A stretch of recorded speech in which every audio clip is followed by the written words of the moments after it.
Oi, gente, tudo bem? Como é que vocês estão? Recuperados? Bem, vamos lá. Hoje a gente vai falar de direito administrativo. O que é o direito administrativo? Já pararam para pensar? Bem, a definição é que o direito administrativo é um conjunto de normas, princípios e costumes que tem de forma harmônica a finalidade de regular a atuação dos órgãos e dos agentes públicos e as atividades públicas que tenham por objetivo realizar de forma concreta os fins desejados pelo Estado, bem como o bem público. Essa é a definição que nós temos para direito administrativo. Na prática, o que é o direito administrativo? É a regulação que se dá em todas as relações entre Estado e cidadão comum, Estado e empresas, e também entre os entes do Estado. Estado, entendendo União, Estados e Distrito Federal, além dos municípios, e todos os entes que estão dentro da parte interna dos órgãos e também a parte externa. Nós vamos falar um pouquinho de cada um deles daqui a pouco. Mas antes disso, nós vamos falar dos princípios que regulam o direito administrativo. Sim, os princípios que regulam o direito administrativo estão previstos no artigo 37 da Constituição. Lembre bem, artigo 37, dê uma lidinha lá.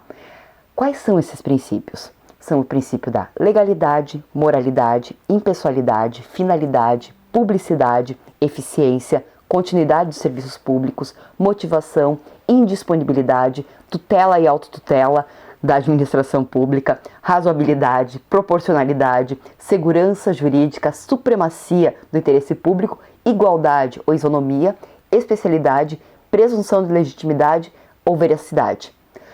Ufa, são 17 princípios. A gente vai olhar e vai falar de cada um deles, porque são eles que vão regular todas as relações entre o setor público e o setor privado.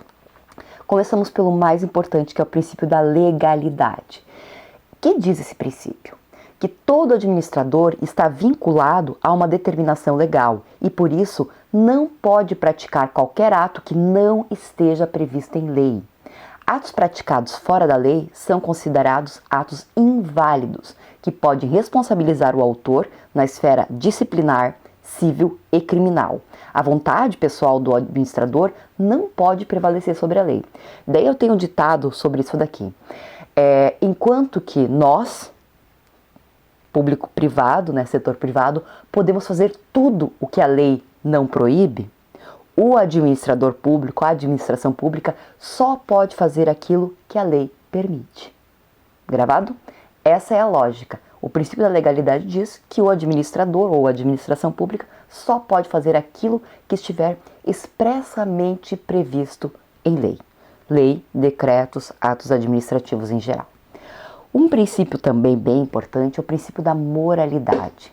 Diz que os administradores públicos devem pautar seus atos pela atenção às regras de moralidade pública. Esta moralidade, ela constitui um dos pressupostos de validade de todo ato administrativo. E o responsável pela prática de atos que são considerados imorais deverão ser responsabilizados.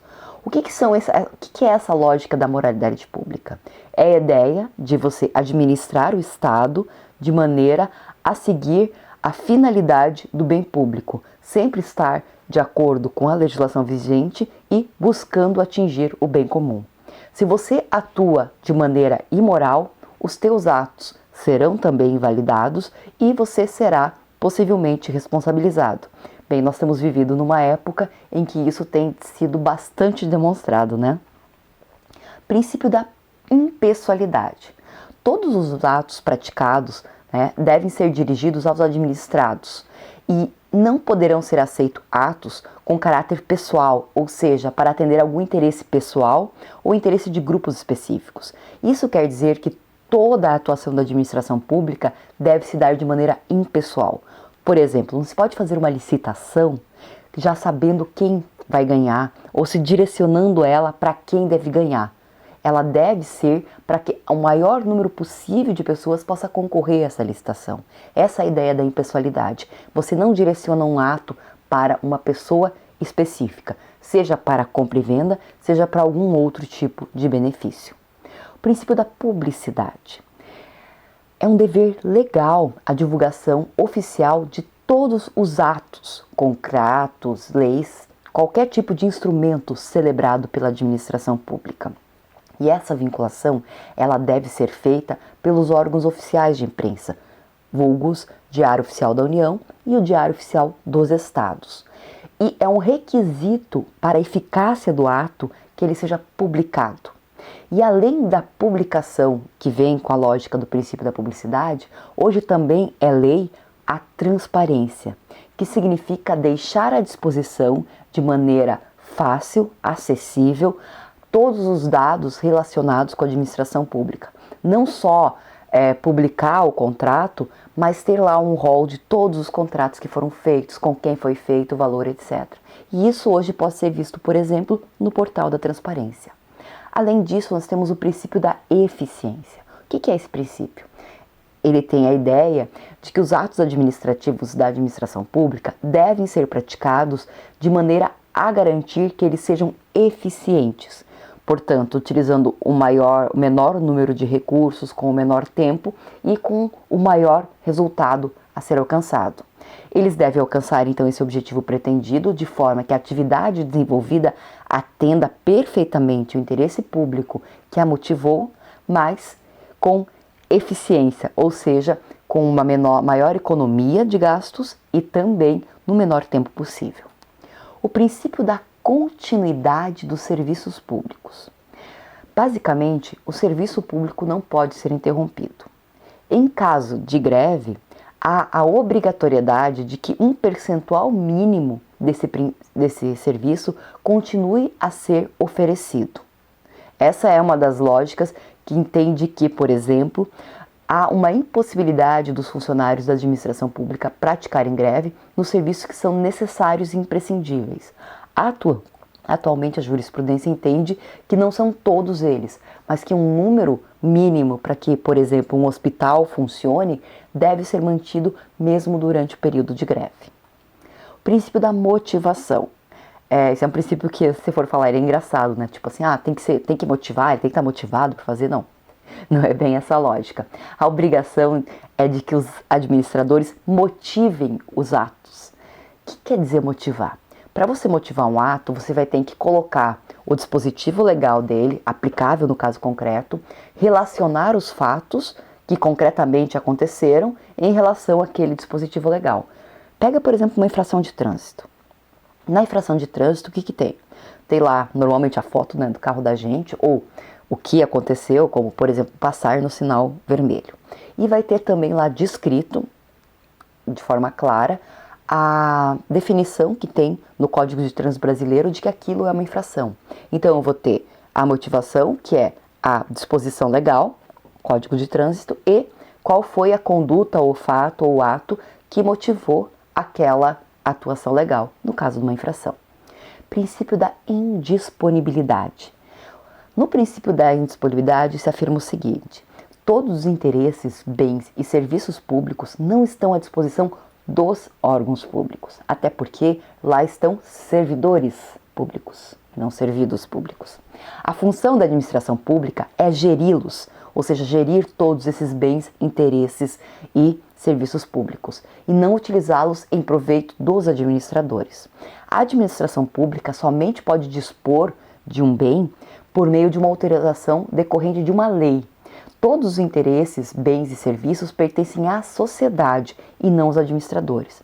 Por exemplo, se um determinado estado tem interesse em vender, por exemplo, uma companhia que seja uma empresa de economia mista, aqui no caso do Rio Grande, por exemplo, a CE, ele não pode simplesmente colocar ela à venda.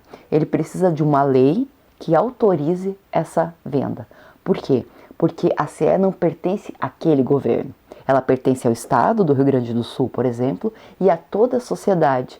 E é essa sociedade que deve decidir, por meio dos parlamentares eleitos, se aquele ato deve ou não acontecer. Essa é a lógica do princípio da indisponibilidade. Próximo princípio. Eu sei que são muitos, mas a gente precisa conhecê-los.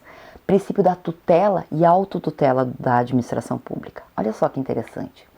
Se Por exemplo, um administrador público, no exercício de sua função, publica um ato, um decreto, uma instrução normativa, e na sequência ele verifica que ele está em desacordo com a lei, o próprio administrador público pode revogar esse ato, que é o princípio da autotutela. Portanto, a própria administração pública pode ter um controle sobre os seus próprios atos. Além desse controle, o Poder Judiciário também pode, dependendo da situação, revogar um ato da administração pública, se ele estiver em desacordo, por exemplo, com a lei vigente. Essa é a ideia da tutela e da autotutela. Princípio da razoabilidade e da proporcionalidade.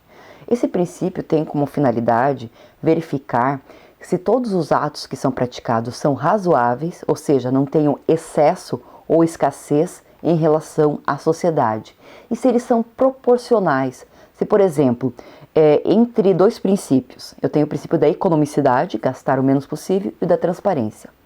Quanto que é necessário gastar para deixar tudo à disposição?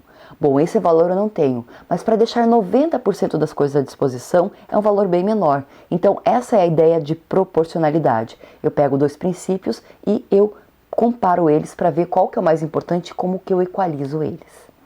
Princípio da segurança jurídica. Esse é um princípio muito importante. O que que acontece? A administração pública, ela não pode interpretar a lei de uma forma e na sequência interpretar a lei de outra forma. Isso não é possível.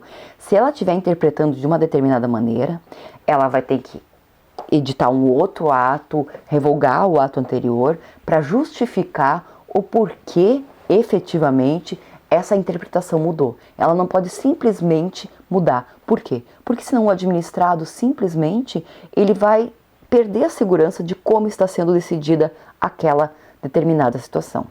Princípio da supremacia do interesse público. Princípio muito importante, porque o interesse público ele sempre deve prevalecer em relação ao interesse privado. E não é o interesse da administração pública, é o interesse da sociedade. Então essa é a lógica de interesse público. A administração ela não pode deixar de atender o interesse público de toda a sociedade em favor de uma parte privada. E a prática de um ato que vá nessa lógica, ela pode gerar responsabilidade para o administrador público. Entre, por exemplo, fazer uma licitação com o maior número de interessados ou fazer de maneira que só poucos possam participar, porque há um interesse privado nisso, ela sempre tem que buscar a maior participação possível. Princípio da igualdade ou da isonomia. A administração pública tem o direito e a obrigação de dar tratamento igual a todos os cidadãos, todas as empresas. E eventuais benefícios só podem decorrer de uma determinação legal, como acontece no caso de crianças, gestantes, adolescentes, idosos, portadores de necessidades especiais ou doentes. Ou se for pensar, por exemplo, no caso da licitação de uma microempresa que tem algumas facilidades em relação a uma grande empresa. Mas essas facilidades, esses benefícios só podem vir decorrente de lei. Fora isso, todos devem ser tratados de forma igual. Princípio da especialidade. Todos os órgãos da administração pública devem cumprir rigorosamente a finalidade para o qual foram criados. Não dá, por exemplo, para uma Secretaria da Agricultura começar a tratar de indústria e comércio. Está fora do escopo dela de atuação. Também fere, claro, o princípio da legalidade. Princípio da presunção de legitimidade ou veracidade. Último princípio, é o princípio que diz que todos os atos da administração pública, eles gozam ou contam com uma presunção de legitimidade e veracidade. Quer dizer, em princípio, os atos que são publicados pela administração pública se consideram legítimos e verdadeiros, mas eles podem ter prova em contrário. Por exemplo, um diploma da URGS que diga que você se formou em engenharia. Ele goza de veracidade e legitimidade. Só se alguém comprovar que, por exemplo, aconteceu uma falsificação e esse diploma, ele, portanto, não corresponde à verdade, é que ele vai poder ser invalidado. Senão, ele conta com esse princípio de veracidade e legitimidade. Bom, esses são os princípios da administração pública. Agora a gente vai para a prática. Até mais!